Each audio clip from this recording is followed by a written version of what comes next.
ఆంధ్రప్రదేశ్ మరియు తెలంగాణ రెండు తెలుగు రాష్ట్రాలకు చెందిన డిఎస్సి అభ్యర్థుల కోసం మరియు APPSC deputy deputy education officers exams కోసం ప్రిపేర్ అవుతున్నటువంటి మిత్రులకు ఉపయోగపడే విధంగా విద్యా దృక్పథాలు అనేటటువంటి ఏ అంశంని మనం గత కొన్ని రోజులుగా అందిస్తూ వస్తున్నాం. దీనికి ప్రామాణికంగా తెలుగు మరియు సంస్కృత అకాడమీ ఆంధ్రప్రదేశ్ వారి అకాడమీ పుస్తకంని తీసుకోవడం జరిగింది. ఇది చాలా తక్కువ ధరలో ఉందండి. 126 రూపాయలు మాత్రమే ఈ పుస్తకం యొక్క ధర. అందుబాటులో ఉన్నవారు అంటే ప్రతి బుక్ స్టాల్లో కూడా ఈ పుస్తకం దొరుకుతుంది, తీసుకోగలరు. ఇంకా మారుమూల పల్లెటూరులో ఉన్నవాళ్ళు, ఈ పుస్తకం అందుబాటులో లేనివారు, వారికి ఉపయోగపడాలి అని చెప్పి ఇక్కడ మీకు ఈ పుస్తకం నుంచి మీకు ఈ కంటెంట్ని అందిస్తున్నాను. ఎవరైతే డిఎస్సి కోసం ప్రిపేర్ అవుతున్నారో అటువంటి వారు చక్కగా ఈ వీడియోస్ని ఫాలో అవ్వచ్చు. ఇక్కడ భారతదేశం విద్యా చరిత్ర అనేటటువంటి ఏ అంశం గురించి మనం ప్రస్తుతం మాట్లాడుతున్నాం. దీన్ని అధ్యయనం చేస్తూ ముందుకు వెళ్తున్నాం. విద్యా దృక్పథాలు ఆంధ్రప్రదేశ్ కావని తెలంగాణ కావని రెండు తెలుగు రాష్ట్రాల్లో ఏ రాష్ట్రం కావని విద్యా దృక్పథాలు అనేవి మారిపోవండి. భారతదేశం విద్యా చరిత్ర మారిపోదు, ఉపాధ్యాయ సాధికారిత మారిపోదు, సమకాలీన భారతదేశంలో విద్యాపరమైన అంశాలు మారిపోవు, చట్టాలు హక్కులు కూడా మారిపోవు, జాతీయ విద్యా ప్రణాళిక చట్టం 2005 కూడా మారిపోదు. అలాగే ఇక్కడ జాతీయ విద్యా విధానం 2020 ఇది కూడా మారిపోదు. ఇవన్నీ కూడా మీరు ఏ రాష్ట్రానికి చెందినవారు అయినా కూడా అందరికీ కూడా ఇవి ఉపయోగపడతాయి. కాబట్టి అందరూ కూడా చక్కగా ఈ వీడియోస్ని ఫాలో అవ్వచ్చు. ఇకపోతే మనం విషయంలోకి వెళ్ళిపోదాం. ఇంతకు ముందు వీడియోలో మనము మన ప్రాచీన భారతీయ తత్వవేత్తలు మరియు ఆధునిక భారతదేశపు విద్యావేత్తలు అలాగే పాశ్చాత్యులు ఇచ్చినటువంటి విద్యా నిర్వచనాల గురించి మనం అధ్యయనం చేయడం జరిగింది. వీటిని అధ్యయనం చేయడం జరిగింది. విద్యా రకాల నుంచి కూడా టైప్స్ ఆఫ్ ఎడ్యుకేషన్ నుంచి నియత విద్య, అనియత విద్య మరియు యాదృచ్ఛిక విద్య ఈ మూడింటి గురించి కూడా తెలుసుకున్నాం. వీటిని తెలుసుకుని వీడియోని ముగించడం జరిగింది. దీనికి కంటిన్యూషన్ ఇప్పుడు వీడియో ఉంటుంది, సరేనా? ఇప్పుడు మనం వివరాల్లోకి వెళ్ళిపోయినట్టయితే విద్య యొక్క రకాలు, టైప్స్ ఆఫ్ ఎడ్యుకేషన్ గురించి మనం చూస్తున్నాం. ఇందులో మొదటిది నియత విద్య. ఇక్కడ విద్యా అభ్యాసం తీసుకుంటే కనుక బోధన మరియు అభ్యాసం అన్న ప్రక్రియను తీసుకుంటే ఇది 3 రకాలుగా ఈ విద్యా విధానం అనేది రూపొందించబడింది. అది నియత విద్య, దీన్నే ఇంగ్లీష్లో ఫార్మల్ ఎడ్యుకేషన్ అని చెప్పి అంటారు. అనియత విద్యని నాన్ ఫార్మల్ ఎడ్యుకేషన్ అని చెప్పి అంటారు. యాదృచ్ఛిక విద్యని ఇన్ఫార్మల్ ఎడ్యుకేషన్ అని చెప్పి అంటారు. అంటే ఇక్కడ తెలుగు పదాలకి సమానంగా ఇంగ్లీష్ పదాలు కూడా గుర్తుపెట్టుకోండి, పనికి వస్తుంది. ఎగ్జామినేషన్ హాల్లో రేపొద్దున్న ఫార్మల్ ఎడ్యుకేషన్ అని చెప్పి ఇక్కడ తెలుగులో ఇచ్చేస్తాడు. నియత విద్య అని కాకుండా ఫార్మల్ ఎడ్యుకేషన్ అని చెప్పి అంటాడు. అప్పుడు మనం అంటే తెలుగులోనే ఇచ్చేస్తాడు అలాగా. అప్పుడు మనం ఏం చేస్తాం, అలాగే నాన్ ఫార్మల్ ఎడ్యుకేషన్ అని చెప్పి ఇంగ్లీష్లో ఉన్నటువంటి పదాలని తెలుగు పదాల్లో ఇచ్చేస్తాడు అనమాట. ఇక్కడ అనియత విద్య అని అనకుండా ఆప్షన్లలో నాన్ ఫార్మల్ ఎడ్యుకేషన్ అని చెప్పి తెలుగులో ఇచ్చేస్తాడు. సో ఇలాంటివి కూడా అప్పుడప్పుడు ఎగ్జామ్లలో జరుగుతూ ఉంటాయి. కాబట్టి నియత విద్య అంటే ఫార్మల్ ఎడ్యుకేషన్, అనియత విద్య అంటే నాన్ ఫార్మల్ ఎడ్యుకేషన్, అలాగే యాదృచ్ఛిక విద్య అనగా ఇన్ఫార్మల్ ఎడ్యుకేషన్. కాబట్టి వీటిని తెలుసుకోవాల్సి ఉంటుంది. నియత విద్య అంటే ఏంటి? విద్యా సంస్థలకు వెళ్ళి ఉపాధ్యాయుడు మరియు విద్యార్థులు ముఖాముఖిగా ఉంటూ నేర్చుకునేటటువంటి విద్య. అంటే ఒక కరికులం అనేది ఉంటుంది. దాని ప్రకారం విద్యా లక్ష్యాలు, విద్యా ప్రణాళికలు, ఇక్కడ బోధన లక్ష్యాలు ఇవన్నీ కూడా ఉంటాయి కదా. వాటన్నిటిని పాటిస్తూ అభ్యసన అనేది అలాగే బోధన అనేది తరగతి గదిలో జరుగుతుంది. అటువంటి విద్యని నీతి విద్య లేదా ఫార్మల్ ఎడ్యుకేషన్ అని చెప్పి అంటారు. ఇక్కడ ఉపాధ్యాయులు విద్యార్థులు క్రమశిక్షణను పాటిస్తూ నిర్దేశించిన లక్ష్యాలని సాధిస్తారన్నమాట. ఇక్కడ బోధన విషయం ఉంటుంది, బోధన పద్ధతులు ఉంటాయి, బోధన లక్ష్యాలు ఉంటాయి, బోధించేవారు ఉంటారు, బోధించే ప్రదేశం ఉంటుంది, బోధన ఉపకరణాలు ఉంటాయి, ఇవన్నీ కూడా ఉంటాయి. ఇక అనియతి విద్య, దీన్ని నాన్ ఫార్మల్ ఎడ్యుకేషన్ అని చెప్పి అంటారు. ఇక్కడ మీకు ఓపెన్ ఎడ్యుకేషన్, సార్వత్రిక విశ్వవిద్యాలయాలు, దూర విద్య, కరస్పాండెంట్ ఎడ్యుకేషన్, వీటన్నిటిని కూడా అనియతి విద్య లేదా నాన్ ఫార్మల్ ఎడ్యుకేషన్ అని చెప్పి మనం పేర్కోవచ్చు. ఇక్కడ పాఠశాలలో ప్రవేశం అంటే పాఠశాలకు వెళ్ళవలసిన పని లేదు. పాఠ్య ప్రణాళికలు, విద్యా సమయం, బోధన అభ్యసన, బోధన కాల పరిమితి, వయోపరిమితులు విద్యార్థులకు అనువుగా ఉంటాయి అన్నమాట. ఇవన్నీ కూడా విద్యార్థులకు అనువుగా ఉంటాయి. అలాగే ఈ విద్య అందరికీ అందుబాటులో ఉంటుంది. అంటే ఎవరైనా ఉద్యోగం చేసుకుంటూ ఏదో ఒక వృత్తి చేసుకుంటూ వారు ఈ విధంగా అనియతి విద్యను పొందవచ్చు. ముఖ్యంగా భారతదేశంలో ఈ తరహా విద్యా విధానానికి ఎక్కువగా ప్రాముఖ్యత ఉంది. బిట్ రావచ్చు. భారతదేశంలో ఈ తరహా విద్యా విధానానికి ఎక్కువగా ప్రాముఖ్యత ఉంది అంటే నాన్ ఫార్మల్ ఎడ్యుకేషన్కు. పోస్టల్ ట్యూషన్, పరిచయ తరగతులు, చూడండి పరిచయ తరగతులు ఏ విద్యా విధానం క్రిందికి వస్తాయి అని బిట్టు వస్తే non formal education. Postal tuition ఇది ఏ విద్యా విధానం క్రిందికి వస్తుంది అని బిట్టు వస్తే నాన్ ఫార్మల్ ఎడ్యుకేషన్. ఇకపోతే రాత్రి పాఠశాలలు ఏ విద్యా విధానం క్రిందికి వస్తుంది? నైట్ స్కూల్స్ అనేవి ఇవి అనియతి విద్య నాన్ ఫార్మల్ ఎడ్యుకేషన్ పరిధిలోకి వస్తాయి. వయోజన విద్యా కేంద్రాలు ఏ విద్యా పరిధిలోకి వస్తాయి అంటే నాన్ ఫార్మల్ ఎడ్యుకేషన్ పరిధిలోకి వస్తాయి. మీకు తెలుసు ఇక ఓపెన్ యూనివర్సిటీలు, ఓపెన్ స్కూల్ ఇవన్నీ మీకు తెలిసిన విషయాలే. అలాగే టీవీ మరియు రేడియో కార్యక్రమాలు ఇవి కూడా అనియతి విద్య లేదా నాన్ ఫార్మల్ ఎడ్యుకేషన్ పరిధిలోకి వస్తాయి.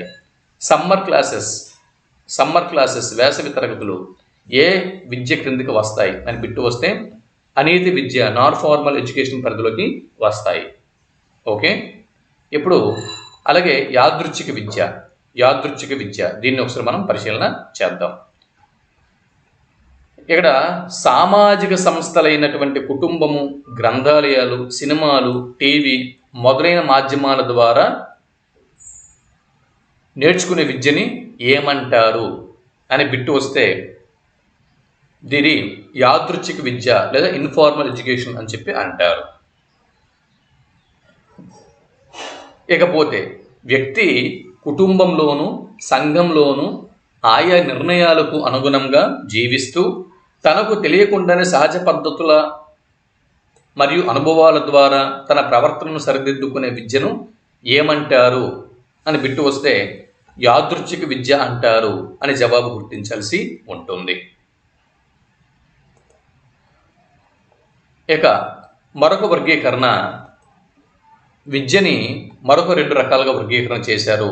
అనదర్ క్లాసిఫికేషన్ ఆఫ్ ఎడ్యుకేషన్, సామాన్య విద్య మరియు ప్రత్యేక విద్య. సామాన్య విద్య దీన్ని జనరల్ ఎడ్యుకేషన్ అని చెప్పి అంటారు. అలాగే ప్రత్యేక విద్యను స్పెషల్ ఎడ్యుకేషన్ అని చెప్పి అంటారు. ఈ రెండింటి మధ్య తేడా ఏంటో చూద్దాం. కనీస అవసరాలు తీరేందుకు అవసరమైన విద్యను సామాన్య విద్య అని చెప్పి అంటారు. సింపుల్, ఒక వ్యక్తి యొక్క కనీస అవసరాలు తీరేందుకు అవసరమైన విద్యను సామాన్య విద్య అని చెప్పి అంటారు. ఈ తరహా విద్యా విధానము 8వ తరగతి వరకు ఉంటుంది. అంటే అక్కడి పరిసరాలకు అనుగుణంగా ప్రవర్తిస్తూ అతని జీవనాన్ని కొనసాగించాల్సి ఉంటుంది పిల్లవాడు. సింపుల్ అండి, కనీస అవసరాలు తీరేందుకు అవసరమైన విద్యను సామాన్య విద్య లేదా జనరల్ ఎడ్యుకేషన్ అని చెప్పి అంటారు. 8వ తరగతి వరకు ఈ తరహా విద్యా విధానం అనేది ఉంటుంది. ఇవి గుర్తుపెట్టుకోండి. ఇకపోతే స్పెషల్ ఎడ్యుకేషన్, సామాన్య విద్యను కొనసాగిస్తూ ఒక ప్రత్యేకమైనటువంటి నైపుణ్యాన్ని పెంపొందించుకొని ఆయా రంగాలలో రాణించుటకు ఉపయోగపడే విద్యను ప్రత్యేక విద్య అని చెప్పి అంటారు.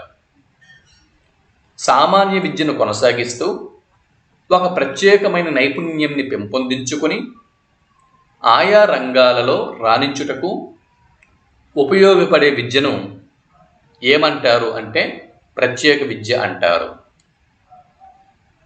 ఉదాహరణకి ఒక స్టూడెంట్ మెడిసిన్ చదువుతున్నారు, మెడిసిన్ అది ప్రత్యేక విద్య. ఇంజనీరింగ్ చేస్తున్నాడు, అది ఒక ప్రత్యేక విద్య. ఓకేనే. ఇది ఖర్చుతో కూడుకున్న విద్య అవ్వడం చేత అందరికీ అందుబాటులోకి రాదు, కాబట్టి ఇది ఒక బిట్టు. క్రింద అంటే బిట్టులు రావచ్చు. ఖర్చుతో కూడుకున్న విద్య, అందరికీ అందుబాటులోకి రాని విద్య క్రింది వాటిలో ఏది అని బిట్టు వస్తే స్పెషల్ ఎడ్యుకేషన్. మరి మెడికల్, ఇంజనీరింగ్ వంటి విద్య, ఇటువంటి ఎడ్యుకేషన్ ఏ తరహా విద్యా విధానం కిందకి వస్తుంది అని బిట్టు వస్తే స్పెషల్ ఎడ్యుకేషన్ లేదా ప్రత్యేక విద్య అని జవాబు గుర్తించాల్సి ఉంటుంది. అలాగే ప్రత్యక్ష విద్య, పరోక్ష విద్య, ఈ రెండింటి మధ్య తేడా చూడండి.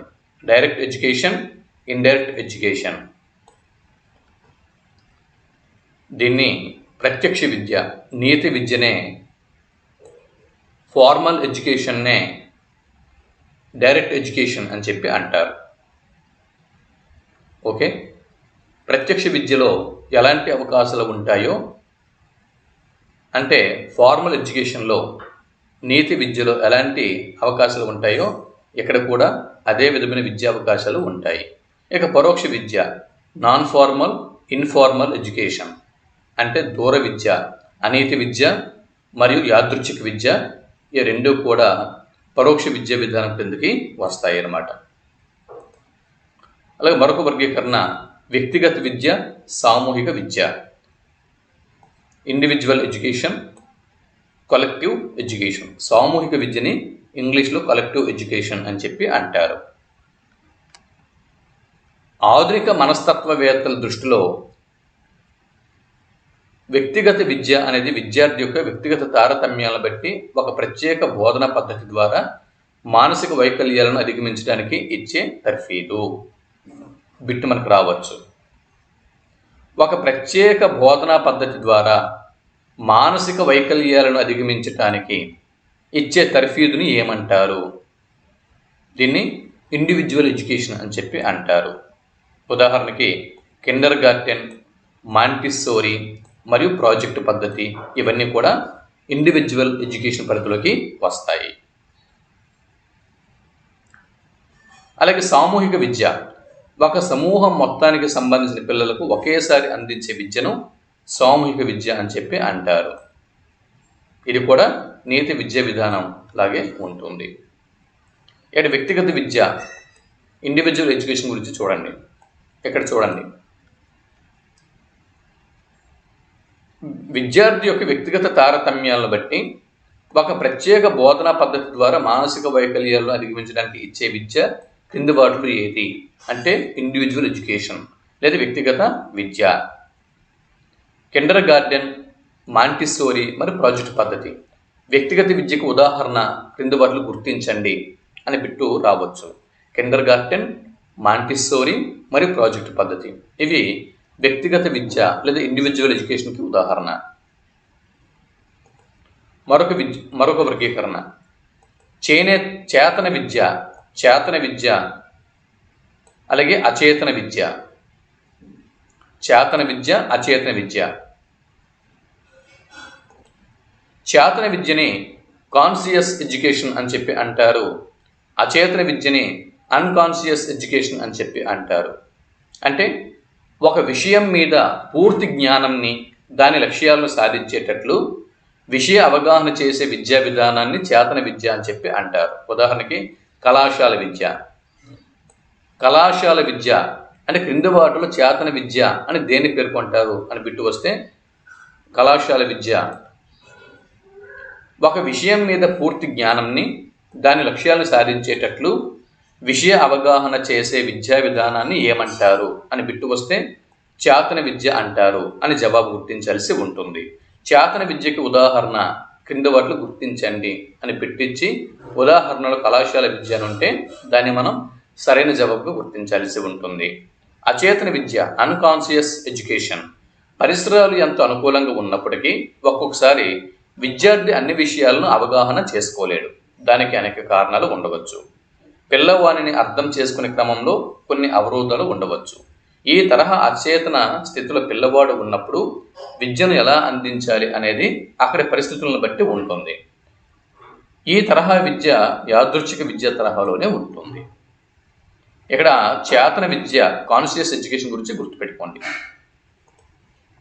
ఇక ప్రాచీన భారతదేశంలో విద్య. ప్రాచీన భారతదేశంలో విద్య, దీన్ని ఇప్పుడు మనం చూద్దాం.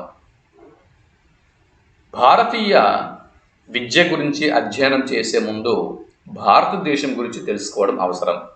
భారతదేశానికి వేల సంవత్సరాల చరిత్ర అనేది ఉంది. భారతీయ సంస్కృతికి నిరంతరత ఉంది. వేదకాలంలో ప్రారంభమైన ఈ పరంపర ఏదో ఒక రూపంలో నేటికి కొనసాగుతూనే ఉంది. ఇలాంటి నిరంతరత కలిగి కొనసాగుతున్న ఏకైక సంస్కృతి ప్రపంచ సంస్కృతులలో భారతీయ సంస్కృతి ఒక్కటే. ఎస్, మనతో పాటు అంటే భారతీయ సంస్కృతితో పాటు సనాతన ధర్మము, సనాతన సంస్కృతి ఏదైతే ఉందో ఇది ఒక భారతదేశంలోనే కంటిన్యూ అవుతూ వస్తుంది. మిగిలినటువంటి అన్ని దేశాలు కూడా వారి యొక్క ప్రాచీన నాగరికతల్ని కోల్పోయాయి.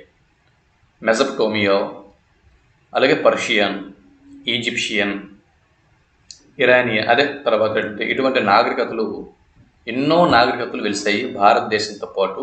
అవన్నీ కొట్టుకుపోయాయి. అయితే నిరంతరత అంటే అప్పటి నుంచి కూడా, ప్రాచీన కాలం నుంచి కూడా ఇంకా సనాతనమైనటువంటి నిరంతరత కలిగి కొనసాగుతున్న ఏకైక సంస్కృతి ప్రపంచ సంస్కృతులలో భారతీయ సంస్కృతి ఒక్కటే. మన దేశంలో ఎంతో వైవిధ్యం ఉన్నది. ఎస్, ఎంతో వైవిధ్యం ఉంది. ఎన్నో భాషలు ఉన్నాయి, మతాలు ఉన్నాయి, ఆచార వ్యవహారాలు ఉన్నాయి, ఆహారపు అలవాట్లు ఉన్నాయి, వేషాలు, వస్త్రధారణ, శీతోష్ణ స్థితులు, ఆరాధన విధానాలు, పంటలు, భౌగోళిక స్థితిగతులు, వీటన్నిటిలో కూడా మనము ప్రతి రాష్ట్రానికి మనం వైవిధ్యాన్ని చూడవచ్చు. ఆయా రాష్ట్రాల్లో ఒక్కొక్క జిల్లాకి మళ్ళీ వైవిధ్యం చూడవచ్చు. ఇవన్నీ గమనించిన విదేశీయులకు, ముఖ్యంగా బ్రిటిష్ వారికి ఇది ఒక దేశమా అనిపించింది. కొంతకాలం పరిశీలించిన తర్వాత ఈ వైవిధ్యంలో ఒక ఏకత్వం కూడా ఉన్నట్లు గమనించారు, అంగీకరించారు కూడా. భారతదేశ ఏకత్వం కేవలం రాజకీయమైనది కాదు, ఇది సాంస్కృతికమైనది అనే భావనను బ్రిటిష్ వారు గ్రహించగలిగారు. అందుకు అంగీకరించారు. మొదటగా ఇదొక దేశమా అని అనుకున్నారు, కానీ చివరికి వాళ్ళ పరిశీలనలో, బ్రిటిష్ వారి పరిశీలనలో తేలింది ఏంటంటే ఎస్, ఇక్కడ ఇంత వైవిధ్యం ఉన్నప్పటికీ కూడా ఈ దేశంలో ఒక ఏకత్వంతో ప్రజలు ఉన్నారు అని వాళ్ళు గమనించారు. దానికి అంగీకరించారు కూడా. ఇది, ఈ ఏకత్వం అనేది కేవలం రాజకీయమైనది మాత్రమే కాదు, సంస్కృతి విషయంలో ఏకత్వంతో ప్రజలు భారతదేశంలో ఉన్నారు. ఈ భావనను గ్రహించి, అంగీకరించి చివరికి ఆమోదించాల్సి వచ్చింది వాళ్ళు. ఇప్పుడు భారతీయ విద్య గురించి ఆలోచిద్దాం. భారతీయ విద్య కేవలం ఆధ్యాత్మికమే అనేది ఒక అపోహ మాత్రమే. భారతీయ విద్య ఇహలోకం గురించి మాట్లాడదు అని, శాస్త్ర సాంకేతిక రంగాలలో ప్రగతి సాధించలేదనే భావన చాలామందిలో ఉంది. ఇది వాస్తవమా అనేది పరిశీలన చేస్తే భారతీయ విద్యకు మూల బిందువు, బిట్టు బిందువు రావచ్చు ఎగ్జామ్లో. పర్స్పెక్టివ్స్ ఇన్ ఎడ్యుకేషన్లో భాగంగా భారతీయ విద్యకు మూల బిందువు క్రింది వాటిలో ఏది? జవాబు ఆధ్యాత్మికత. ఇందులో ఏ విధమైనటువంటి సందేహం అనేది లేదు. ఆధ్యాత్మికతతో పాటు ఐహికత, ఆధ్యాత్మికత ప్లస్ ఐహికత, వీటి గురించిన అంశాలు కూడా భారతీయ విద్యా విధానంలో ఉన్నాయి. అతి ప్రాచీన కాలంలోనే భారతదేశంలో విశ్వవిద్యాలయాలు వెలుసిల్లాయి.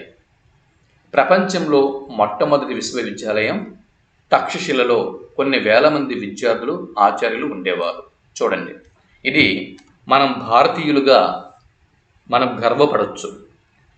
ఎవరైతే సనాతన ధర్మం గురించి, భారతీయ ధర్మం గురించి మాట్లాడుతున్నారో, ఏ బ్రిటిష్ వారు అయితే మన భారతీయ సనాతన ధర్మం గురించి అవహేళన చేస్తున్నారో, ఆ బ్రిటిష్ వారికి విద్య తెలియక ముందే, వారు ఎడ్యుకేటెడ్ పర్సన్స్ అవ్వక ముందే మన భారతీయులు, మన సనాతన ధర్మంని పాటించేటటువంటి భారతీయులు విద్యావంతులు.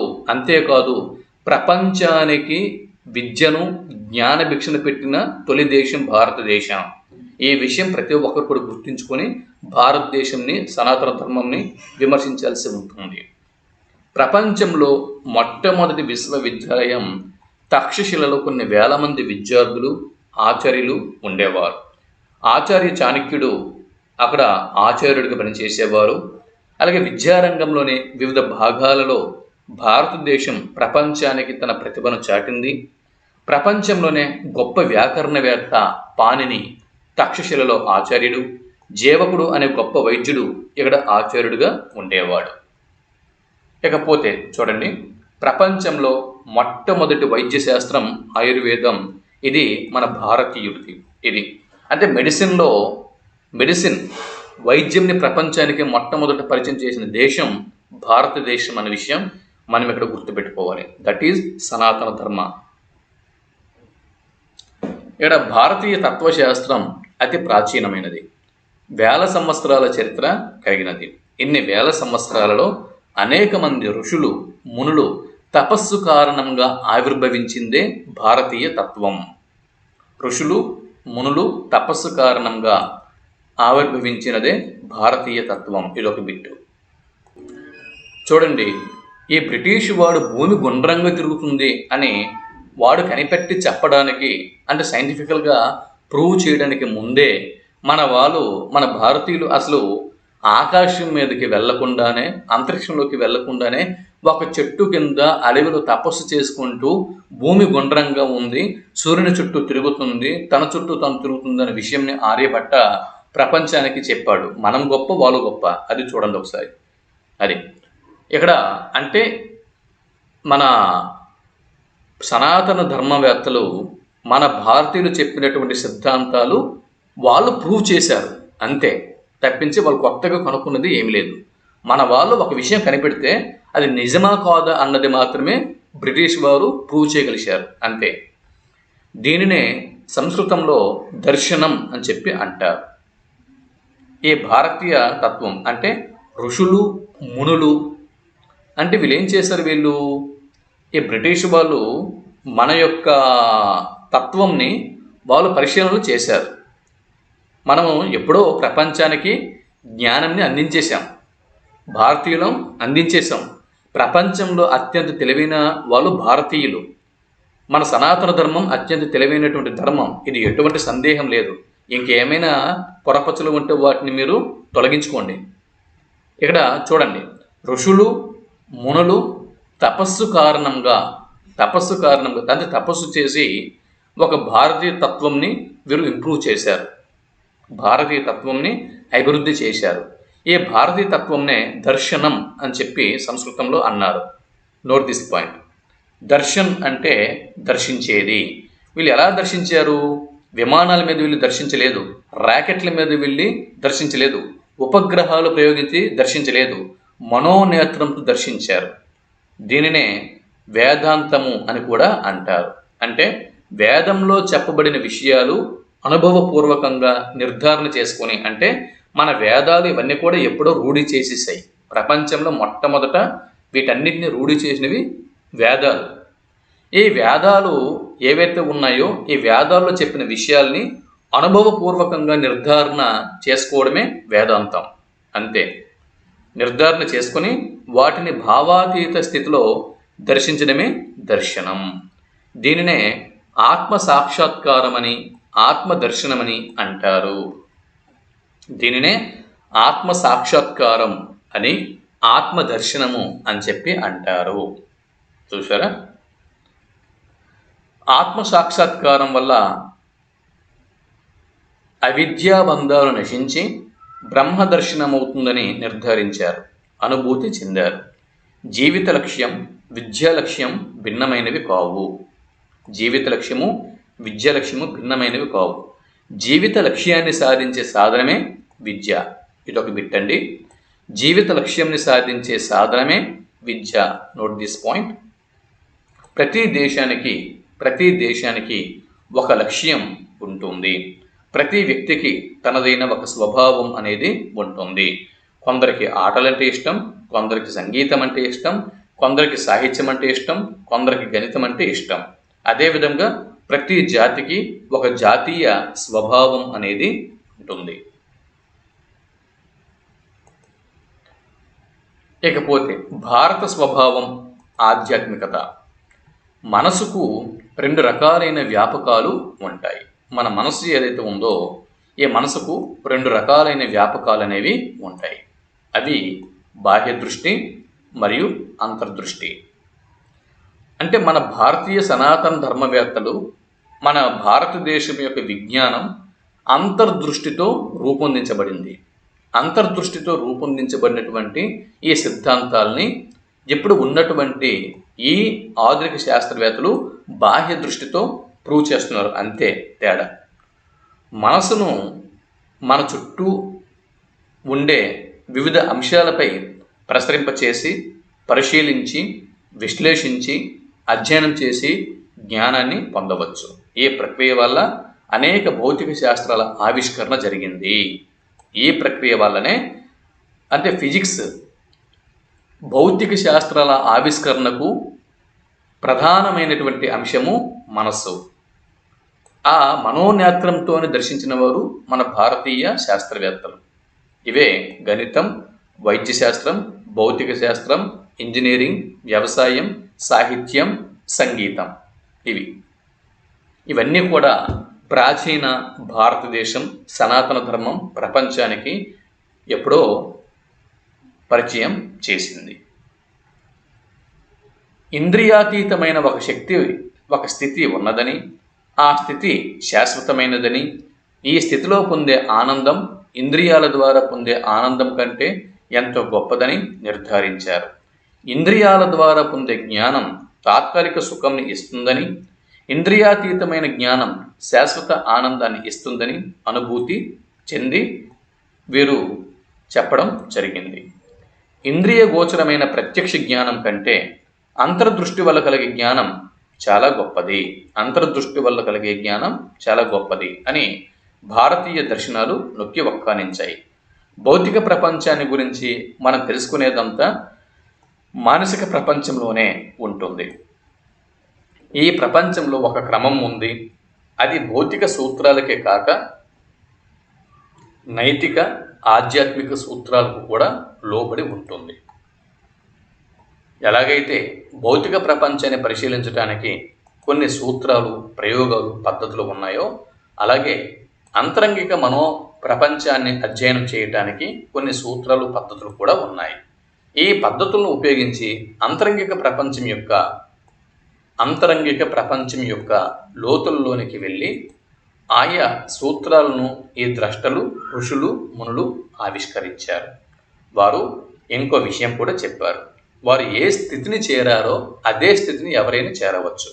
వారు ఏ గమ్యంని చేరగలిగారో అదే గమ్యంని సాధన ద్వారా ఎవరైనా చేరవచ్చు అని తెలియజేస్తారు. ఆ గమ్యంని చేరటానికి అనేక మంది అనేక పద్ధతుల్ని అనుసరించి ఆ గమ్యాన్ని చేరారు. కొందరు అనేక మార్గాల ద్వారా ఆ గమ్యంని చేరారు. దీనినే వేదాలు ఇలా చెబుతున్నాయి. ఏకం సత్ విప్రహ బహుదా వదంతి, సత్యం ఒక్కటే. పండితులు దీన్ని అనేక విధాలుగా చెబుతూ ఉంటారు. దీన్నే రామకృష్ణ పరమహంస బెంగాలీలో యతోమత్ తతోపత్ అన్నారు. దీని భావం ఏంటంటే ఎన్ని ఆలోచనలో అన్ని మార్గాలు అన్నది దీని యొక్క భావం.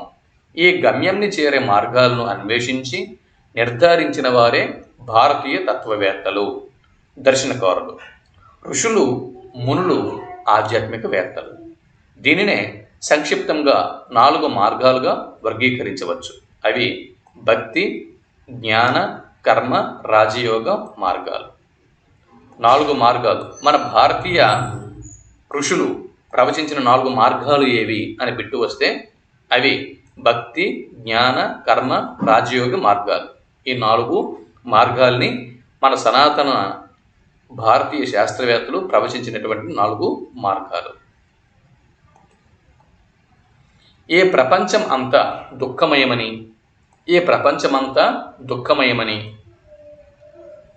ఈ దుఃఖ సాగరం నుంచి విముక్తి చెందడమే దర్శన శాస్త్ర పరమ ప్రయోజనమని సిద్ధార్థ గౌతముడు చెప్పడం జరిగింది. యమ, నియమ, ఆసన, ప్రాణాయామ, ప్రత్యాహార, ధారణ, ధ్యాన, సమాధుల ద్వారా పరమ పురుషుడైన ఈశ్వరుని దర్శించడం లేక సాక్షాత్కరించుకోవటమే యోగం యొక్క పరమ ప్రయోజనమని యోగ దర్శనకర్త అయిన పతంజలి మహర్షి ఈ విషయంని చెప్పారు. యోగ దర్శనకర్త ఎవరు అని బిట్టు వస్తే పతంజలి మహర్షి అని జవాబు గుర్తించాల్సి ఉంటుంది. చారిత్రకంగా భారతీయ విద్యను 3 రకాలుగా వర్గీకరణ చేయవచ్చు.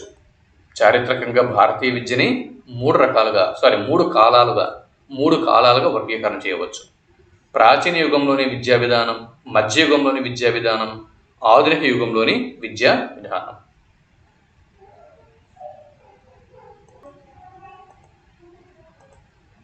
ప్రాచీన కాలంలోని విద్యా విధానం వేద కాలంలో ప్రారంభమై బౌద్ధ జైన విధానాలతో కూడుకుని ఉండేది. Note this point. ప్రాచీన కాలంలోని విద్యా విధానం వేద కాలంలో ప్రారంభమై బౌద్ధ జైన విధానాలతో కూడుకుని ఉంటుంది. అంటే ప్రాచీన భారతదేశ విద్యా విధానంలో వైదిక విద్య, బౌద్ధ విద్య, జైన విద్య ఈ 3 రకాలైన విద్యలు ప్రాచీన యుగంలోని విద్యా విధానంలో భారతదేశంలో ఉంటాయి. ఆ తర్వాత మధ్యయుగం విద్యా విధానం. ఈ మధ్యయుగపు విద్యా విధానంలో మహమ్మదీయ దండయాత్రల కారణంగా మహమ్మదీయ పాలన ప్రారంభం అవుతుంది. ఈ కాలంలో ఇస్లామిక్ మత విద్యకు ప్రాముఖ్యత ఇవ్వబడింది. మదర్సాలు, మక్తాబ్లు ప్రారంభం అయ్యాయి. ఇది మధ్యయుగంలోని విద్యా విధానం. ఇకపోతే ఆధునిక యుగంలోని విద్యా విధానంకి ఇది వస్తుంది. ఆ తర్వాత ఆంగ్లేయుల పరిపాలన ప్రారంభమైంది. వీరి కాలంలో ఆంగ్ల విద్య భారతదేశంలో ప్రవేశపెట్టబడింది. మధ్య ఆధునిక యుగాలలో ఇస్లామిక్ విద్య, ఆంగ్ల విద్య ప్రవేశపెట్టబడినప్పటికీ కొంతవరకు ప్రాచీన కాలానికి సంబంధించిన వేద విద్య, బౌద్ధ, జైన విద్య విధానం కూడా సమాంతరంగా కొనసాగాయి. ఇవి నేటికి కొనసాగుతూ ఉన్నాయి. ఆధునిక యుగ అవసరాలకు అనుగుణంగా కొంతమేరకు రూపాంతరం చెందాయి. ఇకపోతే అంటే ప్రాచీన యుగంలోని విద్యా విధానంలో వైదిక విద్య, బౌద్ధ విద్య, జైన విద్య ఈ 3 రకాలైనటువంటి విద్య అనేది ప్రాచీన యుగపు విద్యా విధానంలో భారతదేశంలో ఉంది. మధ్యయుగపు విద్యా విధానంలో ఇస్లామిక్ విద్యా విధానం అనేది భారతదేశంలో మనం చూడవచ్చు. ఆధునిక యుగంలోని విద్యా విధానంలో ఈ ప్రాచీన విద్యా విధానాన్ని అలాగే ఇస్లామిక్ విద్యా విధానాన్ని వీటితో పాటు బ్రిటిష్ వారి విద్యా విధానాన్ని ఆధునిక యుగంలో మనం చూడవచ్చు. భారతీయ విద్య యొక్క ప్రధాన లక్షణం ఆధ్యాత్మికత. ఆధ్యాత్మిక విద్య భౌతిక విషయాలలోనూ అత్యున్నతంగా వ్యక్తిని తీర్చిదిద్దడంలోనూ ఉపయోగపడుతుంది. ఆధ్యాత్మికత అనేది జీవన లక్ష్యం. ఒక వ్యక్తి ఏ వృత్తిని, ఏ జీవన వ్యాసంగంని ఎంచుకున్నప్పటికీ తన జీవన లక్ష్యంని సాధించడానికే కావలసిన జీవన దృక్పథంని అందిస్తుంది భారతీయ విద్య. ఇది ఇక్కడ వరకు ఉన్నాయి. ఈరోజు ఇక్కడ వరకు మనం చూసాం కదా. సో తర్వాతి వీడియోలో గురుకుల జీవితం గురించి అధ్యయనం చేద్దాం. గురుకుల జీవితం అలాగే విద్యా లక్ష్యం ఈ అంశాల గురించి మనం తర్వాతి వీడియోలో వీటిని మనం పరిశీలన చేద్దాం.